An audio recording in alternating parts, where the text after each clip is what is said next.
Hello, everybody. So, today I'd like to share an assessment of Ambassador Freeman, who has been on this channel several times.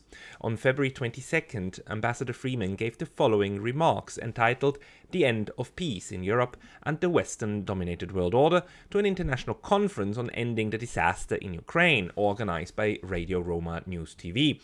You'll find the full version linked in the description. It's the YouTube homepage that you can see right here. Ambassador Freeman asked me to share his presentation as a standalone video, which I'm more than happy to do, as I regard him, next to people like Jack Matlock, John Mearsheimer and Jeffrey Sachs, as one of the United States' greatest and most humanist international relations thinkers. Among other positions, Ambassador Freeman served as U.S. Assistant Secretary of Defense from 1993 to 94 and as U.S. Ambassador to Saudi Arabia from 89 to 92. He was also Richard Nixon's principal interpreter during his 1972 visit to China, which led to the normalization of US-China relations. Here you go. Good evening. I'd like to speak to you this evening about the question of peace in Europe and whether the dominion of the West over the world has now ended. The two are connected. How wars end matters. The Napoleonic Wars ended in the reconciliation of Europe's great powers, including the defeated French at the Congress of Vienna. The resulting inclusive concert of Europe ensured a long, if imperfect, peace that ended only in World War I. That war was fought mainly in Europe. It was followed by the vindictive exclusion of two great European powers from any role in or commitment to sustaining stability in Europe. The excommunication of Germany and Russia laid the basis for World War II, which for Americans was both transatlantic and transpacific. That war ended not in a peace, but in a Cold War, a tense but stable order sustained by mutual deterrence through military confrontation between the Soviet Union and the United States. The failure to include a role for Russia in Europe, commensurate with its power, has now once again brought war to the continent. The lessons of history are clear. There can be no stable order in Europe that excludes any of its great powers. Those with no peaceful way to ensure respect for their security interests will see no reason not to use force to defend them. And if there is no prospect of a sustainable framework to safeguard their interests, they will prefer outcomes on battlefields to those contrived at the negotiating table. This is the story of the Ukraine war.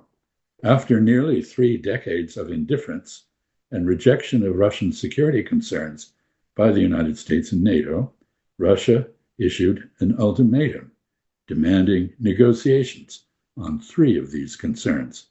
First, neutrality for Ukraine, rather than its incorporation into NATO, an alliance premised on armed hostility to Russia. Second, respect for the linguistic and cultural rights of Ukraine's large Russian-speaking population. And third, agreement on Europe-wide security arrangements that could mitigate and relieve Russian security anxieties, as well as those of the West. The West flatly refused to discuss these issues. This left Russia with a choice between abandoning its ultimatum and accepting NATO and American forces everywhere on its western borders, or going to war to prevent this. Russia quite predictably chose war, though it limited this to what it called a special military operation.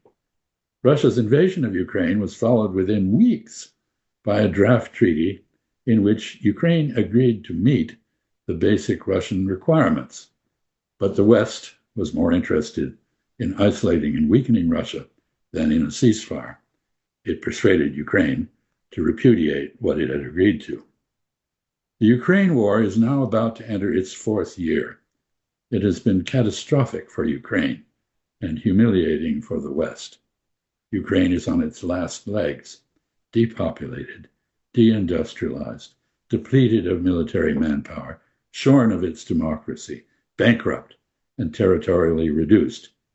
Meanwhile, Russia has not been isolated or weakened. It has continued to limit its objectives, but its terms for peace are hardening. Ukraine's options continue to narrow. Russia will not cease to insist on a Ukraine that does not threaten it and a broader framework for peace in Europe. There will be no ceasefire or Korean-style demilitarized zone between Russia and the West in Ukraine. The West has failed to prevail on the battlefield. It will not prevail at the negotiating table. The alternative to war in Ukraine is nothing less than a peace that sets agreed borders between Ukraine and Russia and prevents the division of Europe into mutually hostile blocs. Achieving this will require Russia and the West each to address and take actions to alleviate the other's fears and suspicions. That will not be easy for either side, but it is time for both to try. An agreement to end the war has clearly been made more difficult by the ways in which the world has changed since it began. The United States has become a serial violator of the principle of pacta sunt servanda. Agreements must be kept. No one, least of all Russia, now trusts Washington to honor its word. The collective West's shameless backing for Israel's sadistic genocide in Palestine, attacks on its neighbors, and territorial expansion have made it clear that the Atlantic community no longer adheres to or feels bound by international law. The blatant double standards the West has applied to Ukraine and Palestine have cost it its moral authority with all of the peoples it formerly colonized. The global majority sees Western policies as unjust. The promiscuous imposition by the United States and G7 of sanctions and other coercive measures on other countries has resulted in their almost universal withdrawal of respect for Western leadership and willingness to follow it. Strained and worsening relations between the West and resurgent powers like Brazil, India, and China that are interested in helping broker peace in Ukraine ensure that they will be less supportive of the West than they otherwise might have been. The cumulative effect of these and other recent changes in the world order will be either mounting chaos or the emergence of a new international system in which renewed respect for the sovereign equality of nations and for their security concerns replaces the current global anarchy. How the war in Ukraine ends will determine which of these alternatives rules our future. Thank you.